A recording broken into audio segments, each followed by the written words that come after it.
Alright, today we're going to be going over Chapter 6 in Fire in California's Ecosystems. It's all about characterizing fire regimes. So if you don't know what a fire regime is, it could be a good idea to go back to the Chapter 5 lecture and watch that one. But today we're going to be doing the same format as all previous videos, where I'll show a 1-minute video that summarizes the entire chapter, and then we're going to dive through it line by line to hopefully learn how we characterize fire regimes in California.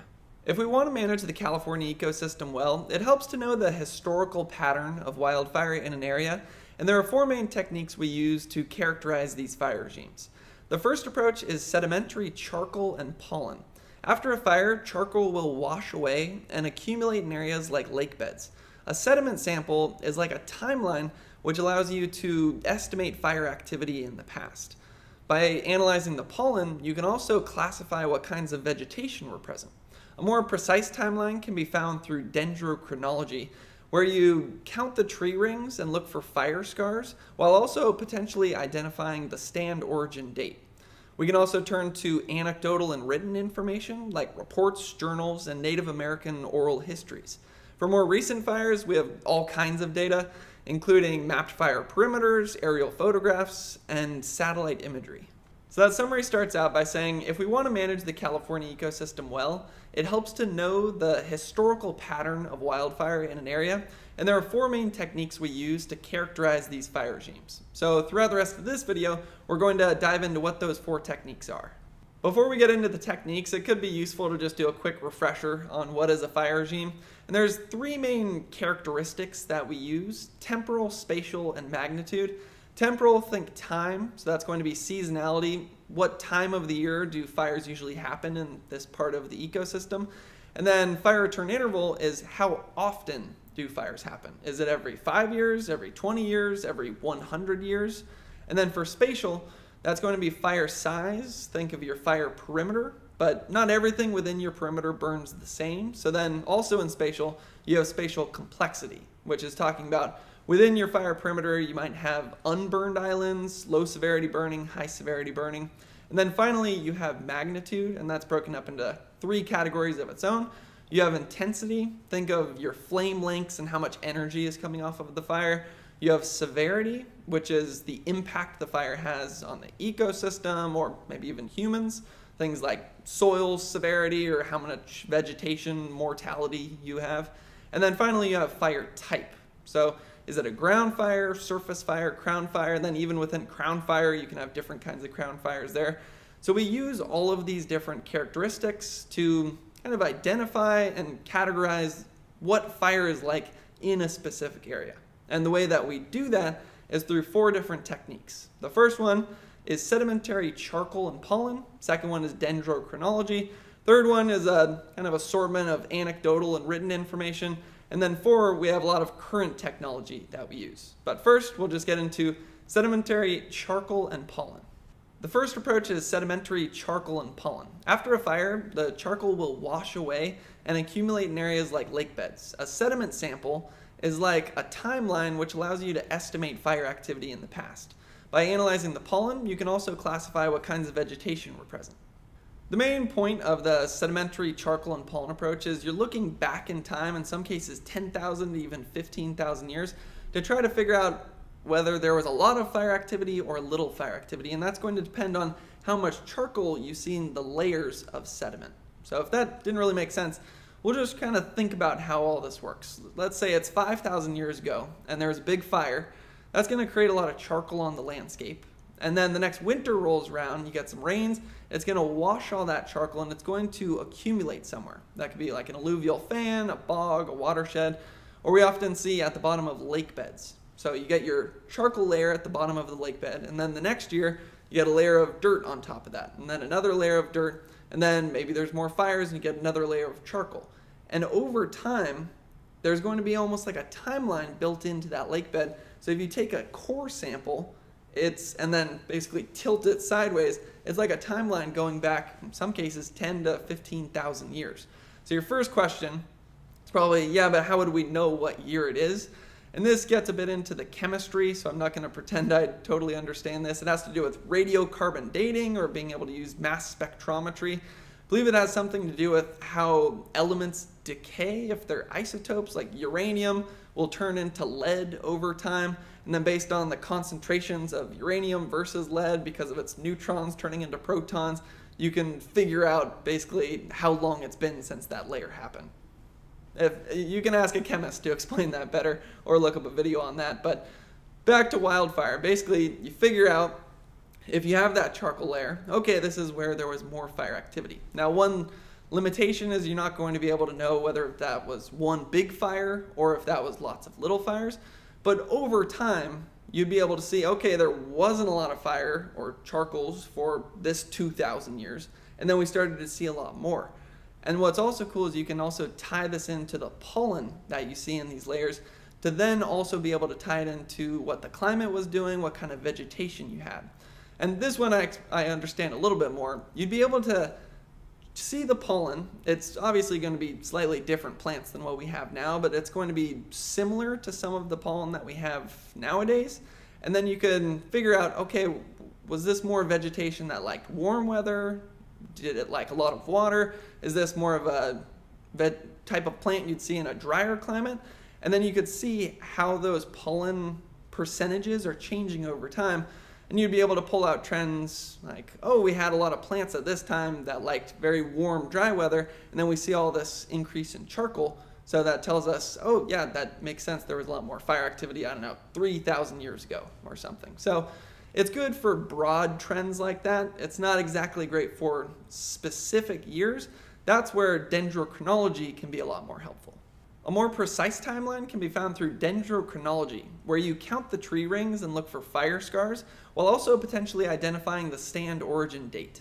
Within dendrochronology, there's two main approaches that we use. It's looking at the fire scars and then looking at the stand age. So looking at the fire scars first. How does this happen? Well, you could kind of just think if you've ever seen a tree stump, how you get those tree rings in it, and then you could try to count how old the tree is. And then you might be able to see fire scars within those tree rings. Now, how that's going to happen is if you have a low to moderate severity fire come through an area and burn the base of the tree, it provides some cambial injury. That's going to create a fire scar, and then that's going to be evident in that tree ring. And what's cool about this is it provides pretty high resolution timeline or time resolution, looking back maybe 300 years for a pine forest, or even 3,000 years if you're looking at the tree rings on a giant sequoia, for example. So you could look back 10 years, oh, there's a fire scar. Then you look back another 12 years, counting the tree rings, there's another fire scar. Gives you a general idea of the fire frequency, which is one of the characteristics that we're trying to figure out for figuring out what the fire regime is in this area. Could also give you an idea of seasonality, like where in the tree ring does that fire scar occur. Could generally tell you what season it occurred in. Then you can also kind of correlate it with climate as well, because the width of your tree rings is going to depend on like how hot it is, how much rain you get, how dry it is.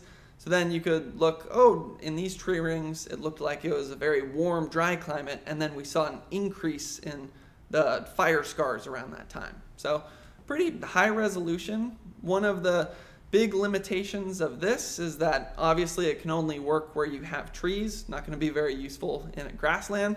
The other limitation here is if you have a stand replacing fire regime, where it's not so much the low to moderate fires that are typical in this environment, but more of a high severity crown fire that would wipe out all the trees, well, that would just destroy all of your tree ring evidence. So that's where the second approach comes in handy, which is looking at the stand age origin. Now, an ideal situation here would be if you had a stand replacing fire, so everything gets wiped out, and then all the trees pop back up at the same time. That would be maybe more in a place where you have like lodgepole pines, where they have a mechanism for kind of regenerating after a fire. So then you look at the stand, you count the tree rings, and oh, all of these trees are 80 years old. So we know that the last high severity fire was 80 years ago. Now, one limitation there is obviously you can only look back at the last stand replacing fire that you had. The other limitation is you don't exactly know that it was a fire that wiped out the stand in the first place. It could have been an avalanche, a wind event, pests, or insects.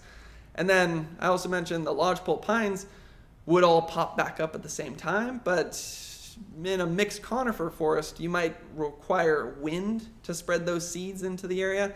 So there might be a whole variation of the age of the trees in that ecosystem. So obviously some challenges, but that's why we have so many different approaches that we're using to try to figure out the fire regimes, because some have advantages and disadvantages, and you kind of just got to piece together as much information as possible. And that's also where the next technique is important, where we look at the anecdotal written information that we have along with a lot of reports and journals. So let's get into that one next.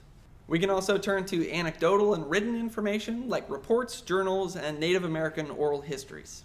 So I'm going to try to keep this section pretty brief because I feel like it's pretty self-explanatory, where they're basically looking at journal entries, reports, surveys, or oral histories in the past, and then trying to piece together all that information to try to figure out what the fire regimes were like. So one example would be the USGS timber reports. It was mostly about what the trees were doing in terms of how many trees there were, like tree health, or kind of whether the tree populations were going up and down. But within that, there'd be some information about fire activity, or if maybe a stand of trees was taken out by a fire. So that's one little piece of information you could get there. You could also get it from maybe journal articles. I remember when I was doing some research on sundowners in Santa Barbara, some of the research that I actually looked at was old journal articles where people had described it back in, I think, like the 1940s or something, of the temperature going up by 10 to 15 degrees overnight, then a big fire coming through with 40 to 50 mile per hour winds. So that was one example where I've looked back in time at an old written report and been able to figure out, oh, they had these sundowner wind events creating big fires actually in the past as well. And then if you see a number of journal articles, maybe you could figure out how often those events might have happened. And then another big one is the Native American oral histories. So I've talked about this a lot in previous videos, but Native Americans used fire as one of the best tools that they had for managing the landscape. They would often use it to promote grasslands that would bring in more herding animals, but they would also do it to promote certain crops. Like, for example, one of the kind of seasonality aspects that we could draw from their oral histories is they've told stories where they would do a lot of burning around September and October because that was good for harvesting acorns or something like that. So yeah, it's just piecing together all of this information to try to figure out fire regimes. Now, a lot of the ones that we've talked about are going to have a lot of limitations to them. Each one has its specific advantages and disadvantages, and it's especially true when you compare it to some of the technology that we have today. So let's get into that next. For more recent fires, we have all kinds of data, including mapped fire perimeters, aerial photographs, and satellite imagery. So if you've ever watched one of my wildfire forecast videos, you've probably seen a lot of examples of the technology that we have to use these days. In my videos, I'm basically just pulling up 10 to 15 different links and sources for different information we can pull out of the fire. So I usually start off with the satellite imagery, where we can actually see the fire burning from space. Then we usually go to the fire perimeter maps, and then we look at how the fire perimeter has changed over time within the last day. And then I'll show progression maps, which basically shows how the fire has changed throughout its entire lifetime. And we know its entire lifetime because we have the exact pinpoint location and ignition source and exactly when that happened. And then in some cases, we can even find severity maps, which shows how it impacts the ecosystem. So that's going to be areas where maybe there was an unburned island within the fire perimeter, and then low severity burning, and then high severity burning. And then there's most likely reports and studies that are done afterward about what happened to the soil health and what was the actual impact on the vegetation. And then on top of that, we have all the topographic data as well, basically everything that you could possibly ask for in that part of the fire behavior triangle. And then also the other part of the fire behavior triangle, weather. We have just as much information as you could possibly want. We have weather stations all over the state of California that at all times are taking measurements on temperature, wind, relative humidity, and then you could tie that into how much the fire was changing each day. So right now, we have a lot of information to be able to figure out exactly what fires are doing and how they're changing. It's a bit more difficult the further back in time you look, but as we've seen throughout this video today, there are a lot of techniques where we can piece all the different information together. So I thought this chapter was pretty interesting because we went into chapter 5, we were really looking at what is a fire regime. And then we were talking about kind of the history of wildfire in specific areas. But your biggest question might have been, well, how do we know what fire was like back then? And another question you might ask is, well, why is this important? So the reason it's important is because it helps to know what fire is like in an environment to be able to manage the ecosystem properly today. So if you're thinking about the chaparral, for example, our fire frequency in lots of parts of Southern California, based on all of the evidence that we've been able to kind of acquire and the techniques that we've been able to use, it's actually shown Southern California fires have become more frequent.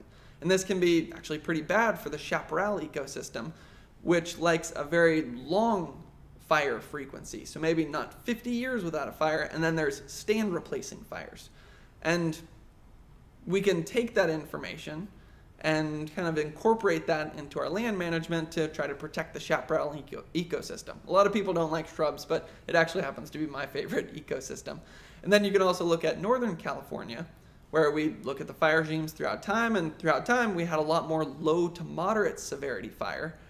But because of a history of fire suppression, now we're not seeing as much of that. The fire regime is shifting so that there's more just stand replacing fires, which are high intensity, high severity, can have bigger impacts on life and property.